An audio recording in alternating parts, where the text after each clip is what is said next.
Hey mga bro, balik tayo sa ating channel para sa isang hot topic sa larangan ng military aircraft. Nakatanggap ng maraming pansin kamakailan ang Swedish company na Saab na humihiling sa Swedish government na mag-order pa ng mga Gripen fighters o baka magsara na sila ng kanilang manufacturing operations sa 2027.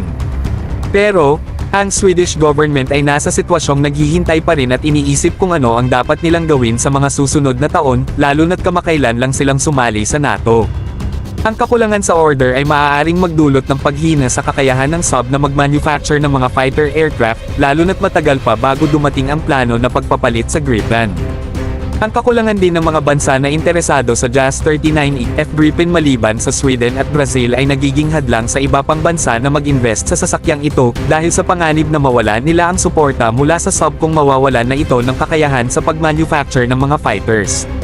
Hanggang ngayon, ang mga bansang patuloy pa ring nag-iisip tungkol sa Gripen E-F ay ang Pilipinas, Thailand at India, kahit na natalo na ito sa ilang competition sa Europa at Middle East laban sa Lockheed Martin F-35A Lightning II at F-16 Block 70-70 Seconds Viper, pati na rin ang Dassault Rafale at Eurofighter EF-2000.